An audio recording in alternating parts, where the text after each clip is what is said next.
The film starts in Bruges, Belgium, where two Irish assassins, Ray and Ken, are touring the city. Ken finds Bruges charming, but Ray loathes it. They're there to lay low after a botched job in London while awaiting further orders from their boss, Harry. Confused about how long they'll stay, Ray is annoyed at the idea of being stuck there for 2 weeks, especially during Christmas, with only one room to share. From the beginning, Ken subtly mentions the incident in London, prompting Ray to withdraw and cry, overwhelmed by their predicament. Ray grumbles about being sent to Bruges instead of a place like the Bahamas.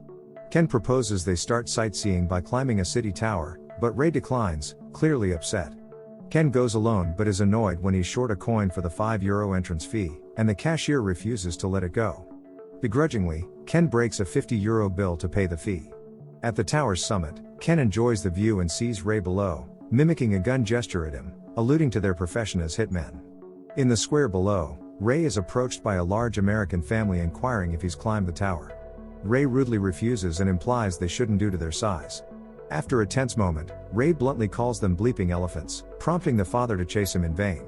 The family, insulted, decides to climb the tower anyway, only to be unwittingly warned by Ken about the narrow stairs, which leads to more insults. Ray acts innocent when Ken meets the upset family. Later that night, Ray and Ken stumble upon a film shoot in Bruges that captivates Ray because it features a dwarf actor, which he finds amusing. Seeing Chloe, Ray is instantly taken with her, mistakenly assuming she's a celebrity. Meanwhile, while Ken goes back to check for messages from their boss, Harry, Ray sneaks onto the set and flirts with Chloe. She corrects him, stating that dwarves is the preferred term. Ray then meets a dwarf actor named Jimmy and openly displays his fascination. After a conversation, Ray asks Chloe out, and she gives him her business card, leaving Ray excited. Back at the hotel, Ken finds a note from their boss, Harry, left by the pregnant hotel owner. Harry is furious that they missed his call, using harsh language in the message. Ken, feeling sheepish, decides to sleep. Ray returns to the hotel, loudly and eagerly wanting to talk about his evening and upcoming date with Chloe. Though Ken is tired and wants to sleep, he listens to Ray and tells him about Harry's call. Ken agrees to wait for another call from Harry so Ray can go on his date, on the condition that they go sightseeing together. The interaction highlights Ken's fatherly affection for Ray, even though they don't openly express it. The next day, Ken and Ray visit an ancient church. Ken explains its historical significance and suggests that touching part of the church might feel like touching the divine, hinting that it could be a chance for Ray to seek redemption for past wrongs. However, Ray seems uninterested and walks out, leaving Ken disappointed. Outside, Ray sees Jimmy across the street, waves excitedly, but Jimmy ignores him, which frustrates Ray. In a flashback to an incident in London, Ray, during confession, admits to a priest that he's a hitman who kills for money. Shockingly, he then says you to the priest and shoots him. As the priest falls, it's revealed that a young boy, innocently praying, was also hit and killed by one of Ray's bullets. The boy had pure intentions, as noted in a letter, and his tragic death marks a haunting mistake for Ray. This serious mistake is the reason Harry sent Ray and Ken to Bruges, and it fills Ray with deep regret and sadness. During dinner, Ray and Chloe have an unexpectedly honest conversation. Ray admits he's a hitman, and Chloe confesses she sells drugs to film crews. Neither is troubled by the other's illegal profession. Ray shows a lack of sensitivity by insulting Bruges, Chloe's hometown, and making a rude joke about Belgium. Instead of taking offense, Chloe responds with the same bluntness. When Chloe goes to the bathroom, a nearby diner, already annoyed by her smoking, comments on how unbelievable she is. Ray confronts the diner, pointing out they are in a smoking area. The situation escalates, involving politics and stereotypes, leading to Ray physically confronting the man and his girlfriend. When Chloe returns and sees the chaos, they leave the restaurant together. Ray worries that Chloe will dislike him for the violence, but she kisses him, showing interest, before making a phone call that hints at future relevance. At Chloe's apartment, as they are about to get intimate, her boyfriend Eric surprises them with a gun, revealing their plan to rob tourists. Ray is more annoyed by the interruption than the threat.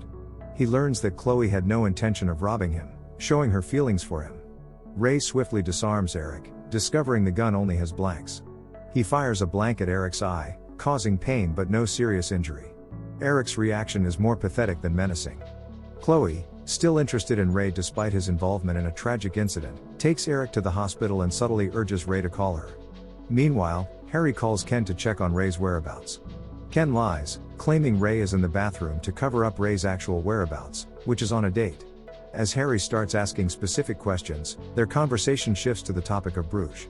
Ken, pretending Ray is present, fakes a conversation where he claims Ray finds Bruges enchanting, which seems to satisfy Harry. However, Harry has a dark undercurrent to his inquiries. He subtly hints at a sinister plan for Ray, stemming from the accidental death of a boy that Ray caused. Harry reveals that before the consequences hit, he wants Ray to experience something beautiful one last time. Then, Harry orders Ken to kill Ray, making arrangements for Ken to pick up a gun in Bruges to carry out the deed.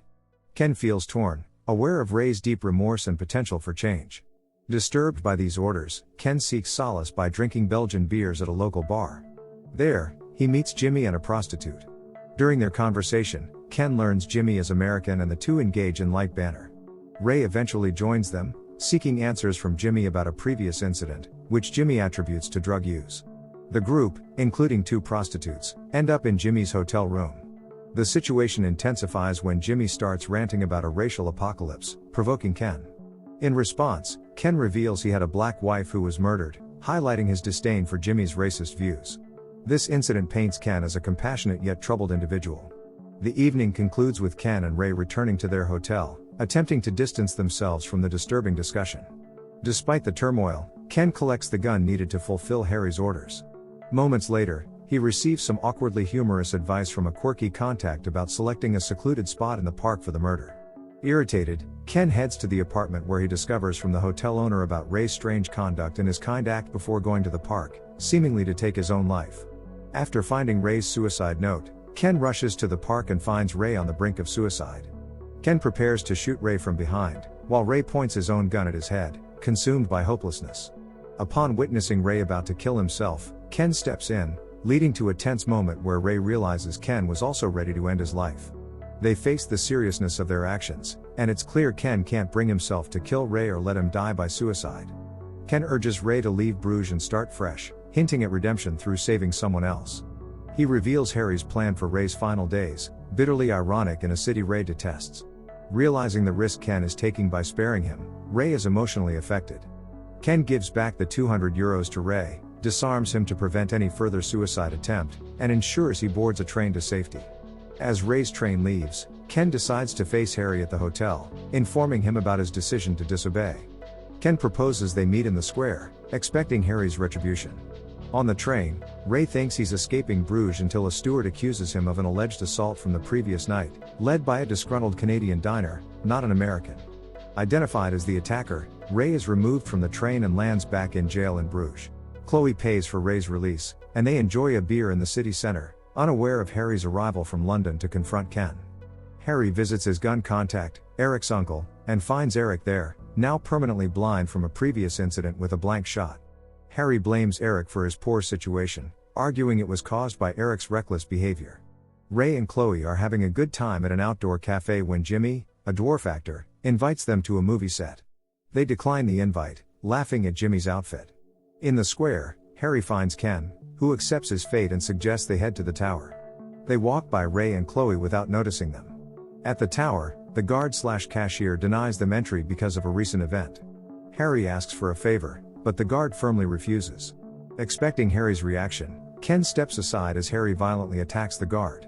On the tower's top, Harry and Ken admire the view. Unexpectedly, Ken hands over his gun, refusing to fight due to his respect for Harry.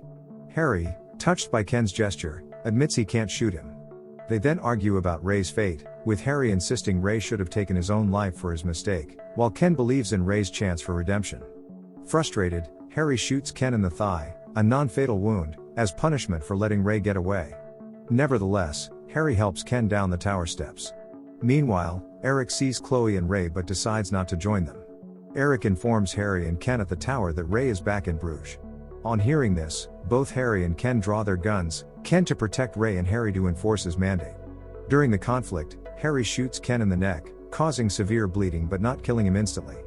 Harry rushes downstairs, while Ken, despite his serious injury, struggles back to the top, leaving a trail of blood.